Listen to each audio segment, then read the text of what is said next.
ብንጸድቅም ባንጸድቅም ብንጸድቅም ባንጸድቅም እንኳን ክርስቲያን ሆን እመቤቴ ማርያም ደካማ ናት። ማርያም ድካሟን የምታውቅ ናት።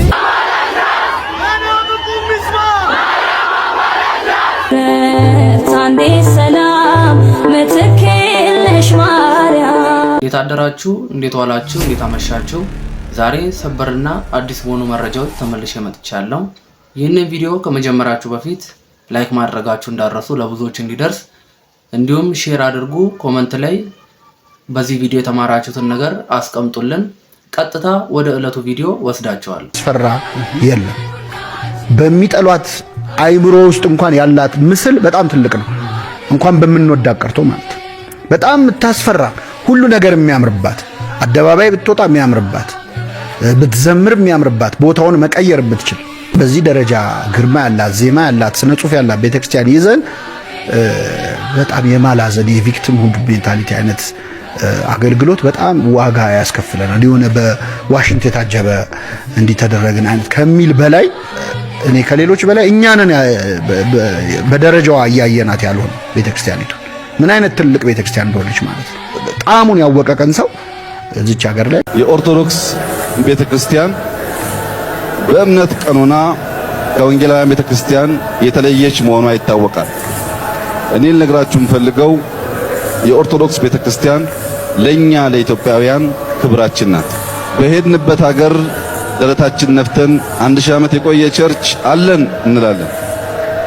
ትገርማላችሁ እንዴት 700 ዓመት 1000 ዓመት 2000 ዓመት ቤተክርስቲያን ኖራችሁ ማሰብ ይችላል።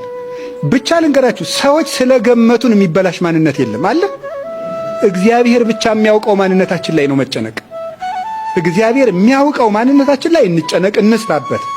ሰዎች ስለሚሉት ጉዳይ ግን ሰዎች አሉም አላሉም የሚፈጠርም የሚጨመርም የሚቀነስም ማንነትም ክብርም የለም። እንደዚህ ብሎ ማሰብ ሰው እንደመሰለው ያስባል። እንደመሰለው ነው የሚያስበው። ወሬ ሰምቶ ያስባል፣ እንደለመደው ያስባል፣ እንደ ቀድሞ ዕውቀቱ ያስባል፣ በመንፈሳዊ መጠኑ ልክ ያስባል፣ በእድሜው ልክ ያስባል። ሰው እንዳቅሙ ነው የሚያስበው። እንዳቅሙ ያስባል። ገሌ የሚያስበው በዚህ መጠን ነው ማለት ነው። በቃ እንደዚህ ብሎ ማሰብ ያለ ወልድ በድንግል ማርያም ወደ አብ እንገባለን ብለን አምናናለን። እንዲሁ ያለ ወልድ የትኛው ቅዱስ ነው? ማን ነው? ድንግል ማርያም ነን የተናገረች? ሐዋርያት ናቸው የተናገሩ? ያለ ወልድ ያለ ኢየሱስ ክርስቶስ ሌላ መንገድ አለ፣ ሌላ በር አለ ብሎ የተናገረ እኔ በር ነን እኛ በር ነን ያሉ የተናገሩ አሉ ወይ? የሉም።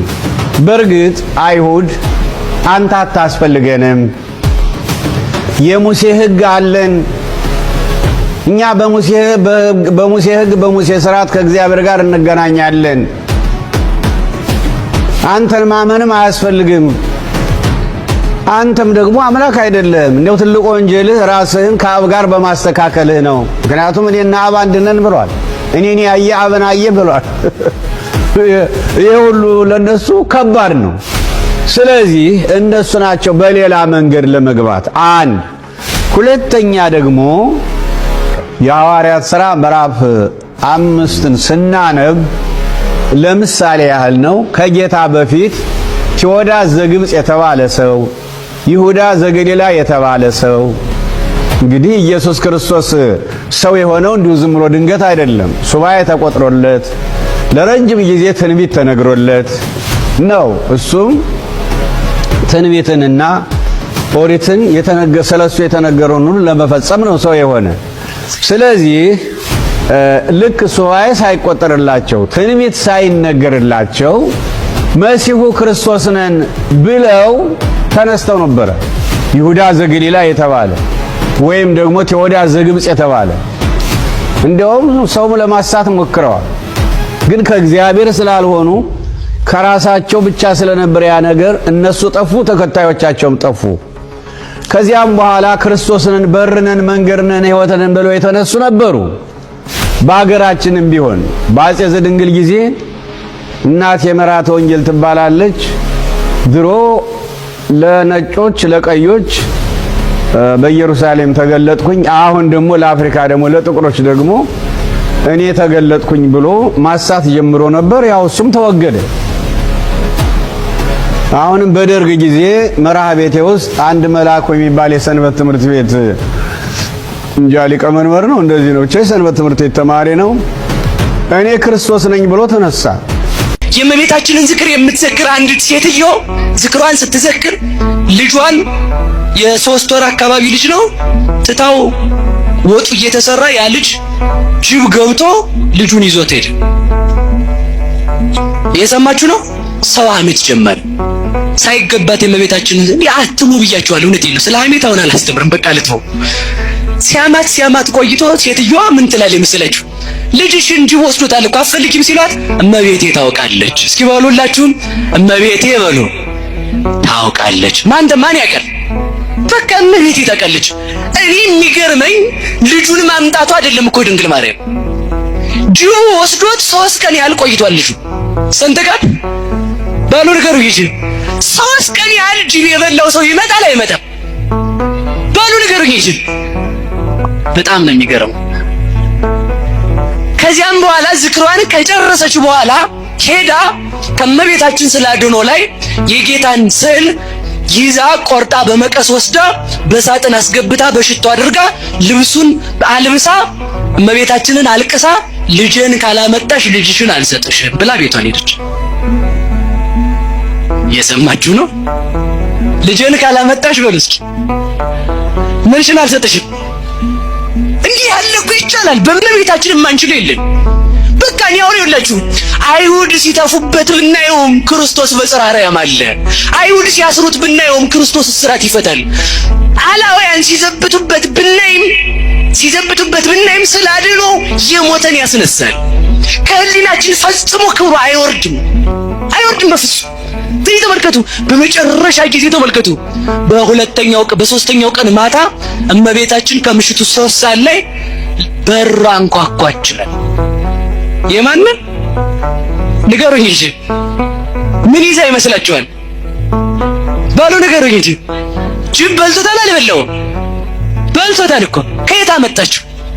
እመቤታችን ካለች ከሞት አፋፍ እንኳን ብትሆን ትመጣለች። ለምን? ልጇ ህይወት ነዋ። እመቤታችንን ከያዝክ በሽተኛም ብትሆን ትድናለህ። ለዚህ ነው አባ ጊዮርጊስ ምን አለ? ጽኑ በሽተኛ ስለሆንኩ ወደ ጽኑ መድኃኒት ተጠጋኋል። ጽኑ መድኃኒት ማናት? የመድኃኒት ቦታ ድንግል ማርያም ናት። የብርሃን ቦታ ድንግል ማርያም ናት። የእውቀት ቦታ ድንግል ማርያም ናት። የኃይል ቦታ ድንግል ማርያም ናት። ስለዚህ ተመልከቱ። ከዚያም በኋላ ልጇን አምጥታ ለሴትዮዋ ሰጠቻት። ሴትዮዋም ልጁ የጌታን ስዕል አድኖ ከሳጥኑ አውጥታ ለእመቤታችን ሰጥታ ሰገደች። ሰው ሁሉ ይለወጣል። ሰው ሁሉ ፊቱን ያዞራል። የማይለወጥ ፊቱን የማያዞር እግዚአብሔር ብቻ። ኪስን አይቶ መዋረድን አይቶ መውደቅን አይቶ የማይተው እግዚአብሔር ብቻ። በእውነት የሚያፈቅር በእውነት የሚወድ እግዚአብሔር ብቻ። ቢተማመኑበት የማያሳፍር እውነተኛ መተማመኛ እግዚአብሔር ብቻ።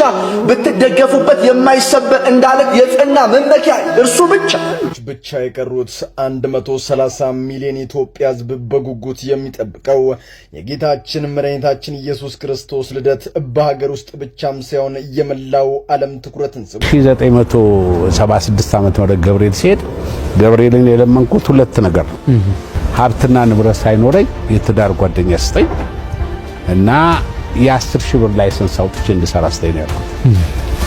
ልክ ጸልዬ ስወጣ ከአንድ ሰዓት በኋላ ባለቤቴን ቅዱስ ገብርኤል ታወቀው። ቁልቢ እንደገባ ለታቦቱ ተደፍቶ ጸለየ። የሆዱን ተናገረ። የልቡን ተናግሮ ዞር ሲል ደጅ ላይ ልብን የምታስደነግጥ ቆንጆ ተመለከተ። የሰው ሀገር ሰው ነኝ ጋቢሽን አውሺኝ ብሎ ጨዋታ ፈጠረ። አፍቃሪ ነው፣ ታማኝ ነው። ከወደደ ወደደ ነው። ልቡ የተረጋጋ የሚፈልገውን የሚያቅ መንገዱ የማያወላውል ጽኑ ወዳጅ። ታዲያ የደረጃ ወደ ስድብ ሲገቡኝ በፊትም ጠልቻቸዋለሁ። ቀጥታ ምንድነው የሆነው?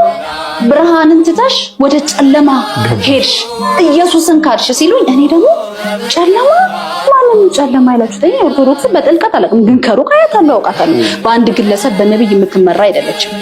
አንድ ነብይ የነቢያቶችን ቸርች ብትሄድ በራሱ ስም ነው ቸርቹ ድርጅቱ በለው የራሱ ድርጅት ለአገልግሎት ውጪ ከሄደ ይዘጋል። ምን ተሸፍንልኝ ነው በቃ እንደዚህ። ግን ጳጳሱ ባይኖር እንኳን ቤተክርስቲያን አለ አይደለም? ካህን ይደብር አለከው በእውነት መዋቅር አለው ቤተክርስቲያናችን።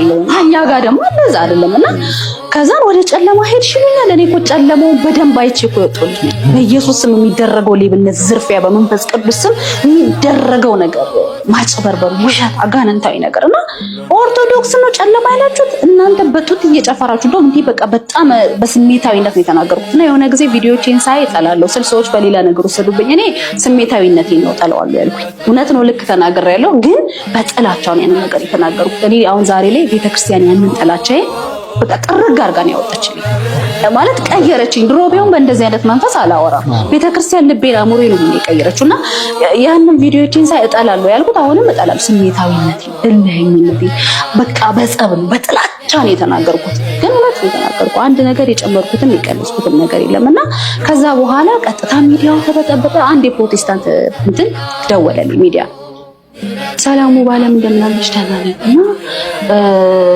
ማህበራዊ ገጽሽ ላይ ኦርቶዶክስ ነኝ እምነቴን አልቀየርኩም። በመጨረሻም ዘማሪት ዘርፌ የምንፍቅናውን ዓለም ያሳፈረና ያስደነገጠ ንግግርን የተናገረ ሲሆን በአላፋት ዝማሬ ላይ እንድገኝ ፈቀዱልኝ ስትልም ተማጽናለች። ምንድነው እየተፈጠረ ያለው? በጋራ እንቀኘዋለን። ዘማሪት ዘርፌ ከበደ ከቅርብ ሰዓታት በፊት ያጋራችው መልእክት በርካታ ምናፍቃንን ያቃጠለ ነበር። እነሱም ሰራችልን ሲሉ ተደምጧል። ምንድነው የተፈጠረው? በዩጩፋ የገንዘብ ማታለል ወደ ምንፍቅና ያመራችው ዘርፌም በመጨረሻም ዝምቷን ሰብራ በአላፋት ዝማሬ ላይ መገኘትና ማገልገል የቀድሞ ታላቋን እምነት ኦርቶዶክስን ይቅርታ ማለት ፈልጋለሁ ስትልም ተደምጣለች። የምንፍቅና መደረማመስ ፍጻሜውን ሊያገኝ ነው በቅርቡ። አሁን ትናንትና ስትዘምሩ እንደው አንወሻሽ ለትንሽ ደቂቃ እንደዛ እየዘመራችሁ እዚሁ ብትኖሩ እንደው ደስ አይላችሁም ነበር? ይላል አይልም? ወይስ እኔ ብቻ ነው እንደዛ የተሰማኝ? እስቲ መልሱልኝ።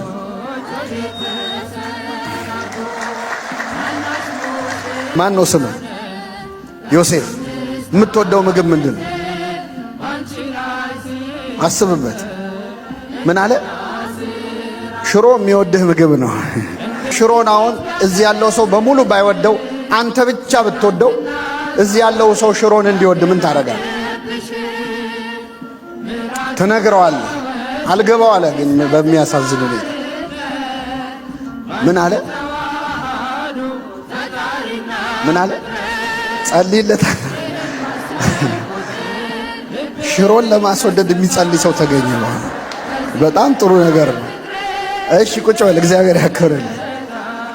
ለማንኛውም አንድ ሰው የሆነ ምግብ እንደው ጣዕሙን አልረዳ ሲለ ምንድነው የምናረው? እነ ፓስተር ዳዊት የኦርቶዶክስ ጠል ትምህርት አስተማሪዎች ድንግል ማርያምን ምን ሲሉ ነበር? ሲቀልዱባት። አቡዬ ላይ ሲቀልድ፣ ገብረ መንፈስ ቅዱስ ላይ ሲቀልድ፣ የኢትዮጵያ ኦርቶዶክስ ተዋሕዶ ቤተክርስቲያን ገዳማቷ ላይ ጽርፈት ቃል ሲናገር የነበረ ነው። መስማት እንችላለን። ማርያም ተማልደችነቷን አካፈሉ ስትል በጭራሽ አትማልድም ይላታል በእንግሊዘኛ። ተክልየ 7 ዓመት በአንድ እግራቸው ቆመው ጸለዩ ብለ እኛ ላይ ለምን በቃ እኔማ 6 ወርም በእግሬ ብቆም ምንም አመጣው ለውጥ የለም ብለ ተስፋ ለምን ታስቆርጠናል? በቃ እነዚህ ናቸው ማርያም ላይ እንዲህ ስትሰው የነበረው ሚሳለቅባት ሰው። ከዚህ ሰው ነው ወይ ነው ወይ ሃይማኖትን አክብሮ ይመልስ። ክብር እንግዳ ሆኖ የተገኘው መክፈቻው ላይ ይሄ ነው። እግዚአብሔር ካልፈታው ገንዘብ ችግርን አይፈታም። እግዚአብሔር ከጎን ካልቆመ ሰው ጎዶሎህን አይሞላልህ። እግዚአብሔር ካልገለጸልህ ዕውቀትም ጥበብ አይሆን። ስውሯ ማርያም ዝናዋን ሰምቼ ለመባረክ ወደዚህ መጣሁኝ። መንገድ ላይ በአጋጣሚ እድል ቢቀናኝ ብዬ ሎተሪ ቆረጥኩኝ።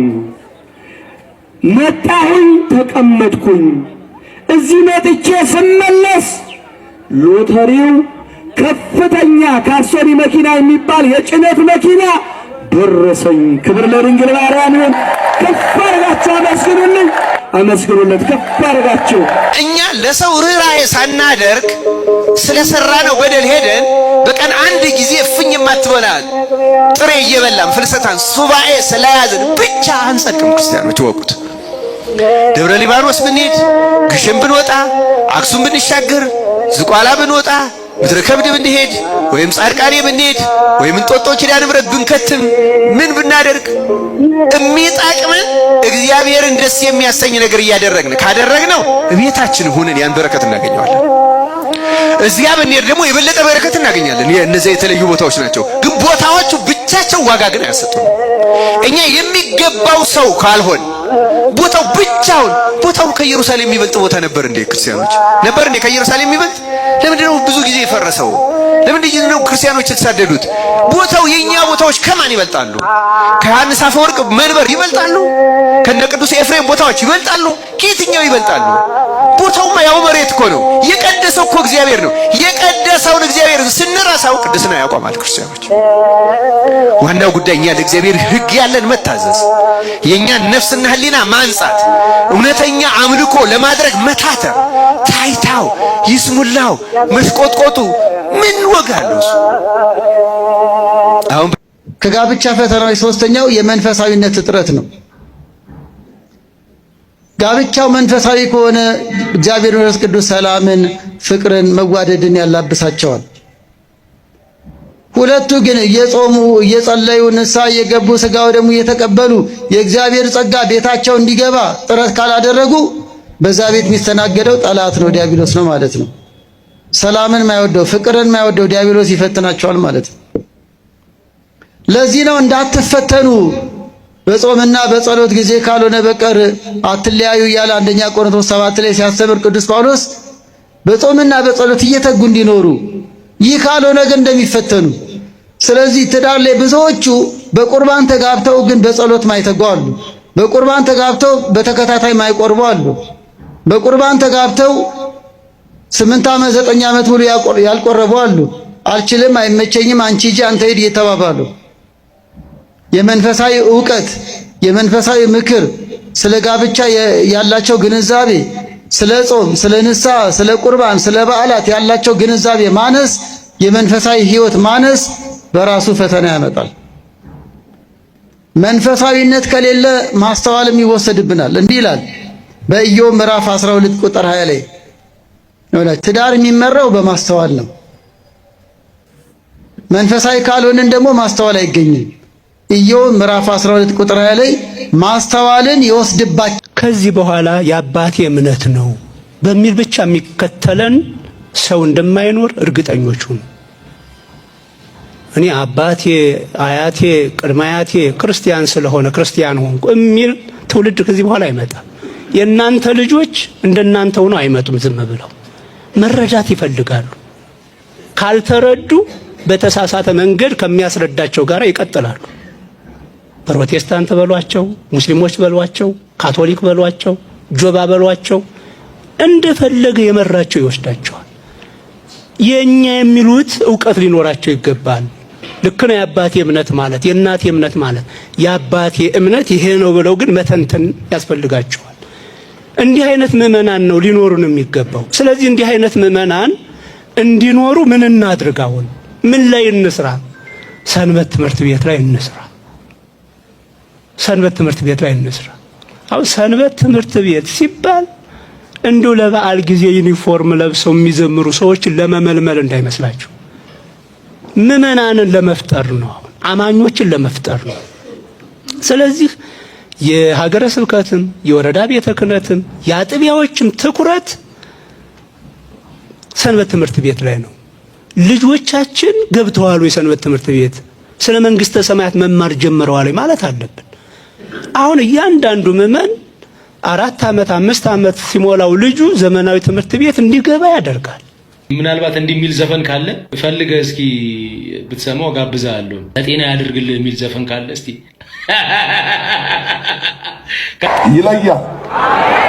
ይለያል ዘንድሮ ብለህ የሚሰገድለት አንዳል የአክብሮት የጸጋ እያልክ ልቤን አትላጠኝ እባክህ። እኔ የፎረሽኩበት ጫወታ፣ እኔ ነጥብ የጣልኩበት ጫወታ፣ እኔ ደግሞ የሚያሳዝነኝ ጴንጤውም ተቀብሎ ይሄን የሚል አንዳንድ ነው ጎጋ ጴንጤ አለ። በእርግጥ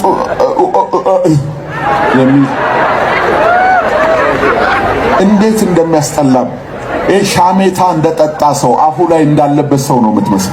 ኢየሱስን አስጠቁረ በሰፌድና በወንፊት ከጎረቤት ጋር ለመግባባት የምታደርገው ተራ ጫወታ ጊዜ አልፎበታል። የመለየት ዘመን ነው።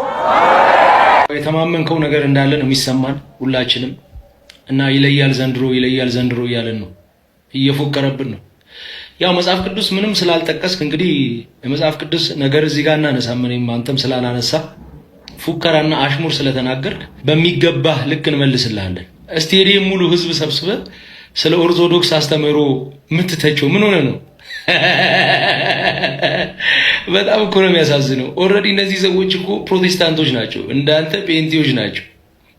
እና ወንጌል ልሰብክላቸው አይደል የሰበሰብካቸው? ስለ ኦርቶዶክስ አስተምህሮ ስተት በየሄድክበት ቤተክርስቲያንን ካላነሳ ማንም እንደማይሰማ ታውቃለህ። በጋሽ ጆሮ የሚሰጥ የለም።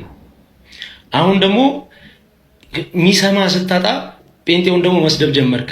በጣም የሚያስጠላ። እኔ እንኳን ደግሜ የማልለው ይሄ አፉ ላይ እንዲሆኑ ተዝረግርጎ ስታስጠሉ ምናምን አይነት ነገር አሁን ካንተ እንደው እንዴት እንደዚህ በቃ ትክክለኛ እምነት ነው ብዬ ነው የማመልከው እኔ ማለት ነው። እኔ ቤቴን ስጠራው ይለ መጀመሪያ እግዚአብሔርን እጠራለሁ ማለት ነው።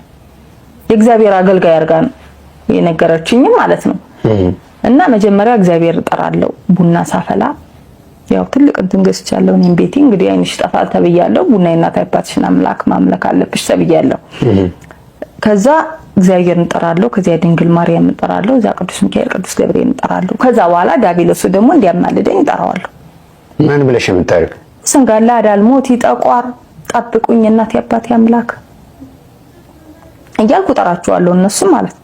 ልክ አሁን አንቺ እግዚአብሔርን ትጠሪያለሽ፣ መላእክቶችን ትጠሪያለሽ፣ ድንግል ማርያምን ትጠሪያለሽ። ይሄ አዳልሞቲ ቦረንትቻ ወሰንጋላ ብለሽ ስትጠሪ ማለት የቅዱሳን ህብረትና የመናፍስቱ ህብረት ግጭት እንዳለው አታውቂም? ይሄ ዕውቀቱ የለሽም? በጭራሽ በእውነት እኔ ዛር ምን እንደሆነ መንፈስ ምን እንደሆነ አላውቅም። እሺ ነግሬያለሁ። ከልጅነት ጀምሮ አንድ የቤተክርስቲያን ህግ ማላስተማርም መንፈስ ምን እንደሆነ ዘመዶችም ዛር ገብቷል። እኛ ጋር ሲያጎሩ አውቃለሁ። ቤት አሁን እኛ ቤት እንትን ጎረቤቶች አባቴ ምና እናቴ ዳስ ተጨበጭባ አውቃለሁ። ግን እኛ ቤት እንደዚህ ሲመለክ አይቻላቅ። እሺ ማነው የቅዱስ ዮሐንስ አሁን በተለምዶ ምን ይደረጋል መሰለኝ እኔ ቤተሰቦች ሲያደርጉ ማየው ማለት ነው። አረቂ ይቀርባል።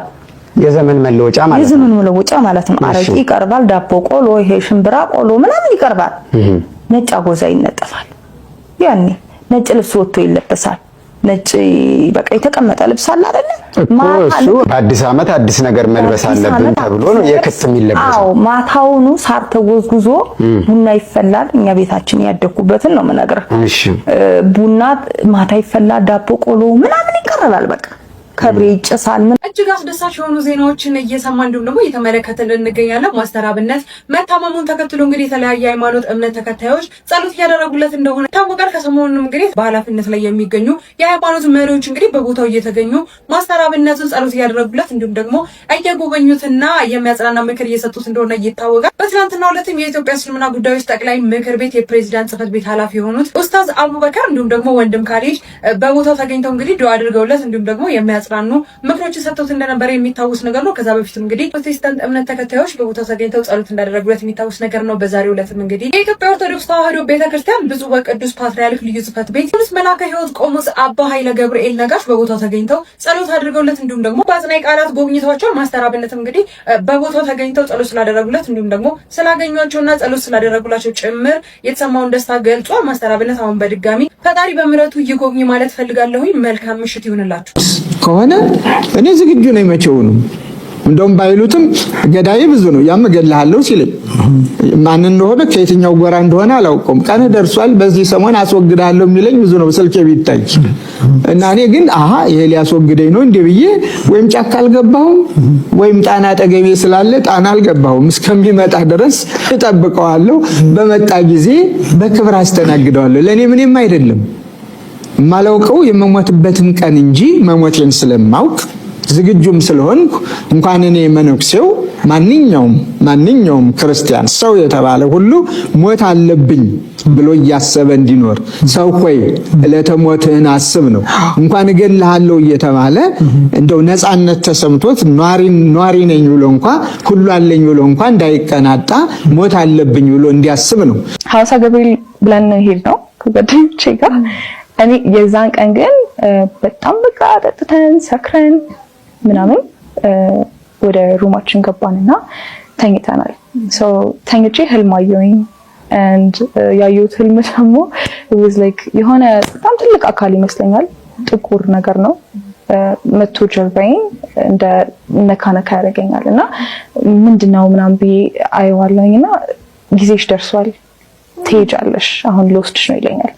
ከዛ ምለው የነበረው እንዴት አሁን ገና እኮ ነው ጊዜ እንዴት ይሄዳልኝ አሁን እኮ ነው ገና ነኝ ብዙ ነገር አላደረኩም ብዙ ነገር ይቀረኛል ንስሐ ሊገባሁም ምናምን እላለሁ ነው አይ ትሄጃለሽ ምናምን ይለኛልና በጣም በቃ ምርር ብዬ ማለቅስ ነው የሚመስለኝ ኪዳነ ምሕረትን እየጠራኋት ባክሽ እናቴ ባክሽ ምናምን እያልኩኝ ማለቅስ ይመስለኛልና ልክ ምልስ ይልና ጊዜ ተሰጥቶሻል ግን ያለሽ ጊዜ በጣም አጭር ነው ተጠቀሚበት ይለኛል። ይቺ የምታዋት ሕፃን ብላቴና አጠገባችን የቆመችው በጣም ስራ ትች ነበረ አለቅስ ነበረ አዝን ነበረ።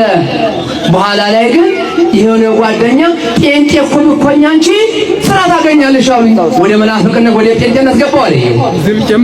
ምንም አጣሁ ወዲያው ባሰብኝ መለስ አልኩና ግን እዚህ መጣሁና ሳስተውል ለብዙሃኖች ስትረዳ አየሁ ስውሯ ማርያም ባክለን የምርጂ ብላል ቄደር ከጠመኩ እዚች ቦታ ላይ ወደ ክርስቲያንነት ተመለሱ። ክርስቲያን ስሆን ግን ስራ መጣልኝ እጅ ደረሰኝ ሳምንት ወደ ውጭ ሀገር ልበር ነው። እንደው ልብላችሁ አመስግኑ። እንደኔ ሃይማኖታችሁን የለወጣችሁ እግዚአብሔርና ድንግል ማርያም የካዳችሁ ካላችሁ ተመለሱ። እንደው የዚችን የልጅ ልቦና የመለሰች ድንግል ማርያም የሁላችንን ወንድሞች ትመልስልን። የተጨነቃችሁ ድንግል ማርያም ትድረስላችሁ። እመቤቴን ነው የምላችሁ ወላዲተ አምላክን እኔ በጣም ነው የከፋኝ። ቆይ እስከ መቼ ነው ስዕሏን ሲቀደድ ስትሰደብ ሲናገሯት ሲያፌዙባት እስከ መቼ ነው ልቦና ይስጣቸው እያልን የምንተዋቸው? እግዚአብሔርን ነው የምላችሁ መፍትሄ የሚሰጠን ሰው ነው የጠፋው። ነገ ደግሞ አንዱ ተነስቶ የሆነ ነገር ይላል ለዛ ቪዲዮ ሰርተን በቃ ያልፋል። በጣም በጣም በጣም በጣም በጣም በጣም በጣም ከሚገባው በላይ ይሄን በማየቴ በህይወት እያለሁ ይሄን ማየቴ ደስተኛ ነኝ። ይሄን ማየቴ በኦርቶዶክስ ጌታ ረክቻለሁ። በቃ አንድ የክለብ አንድ ዘፋኝ የዛ ቀን ኮንሰርት አለ አላለም። አንድ ዘፋኝ በቃ ትስዚ በቃ ኦርቶዶክስ አያችሁ ቺ ነገሯ ምን እንደምታረጋችሁ እንዴት ክብር እንደምታሰጣችሁ እንዴት እንደማከብራችሁ አያችሁ።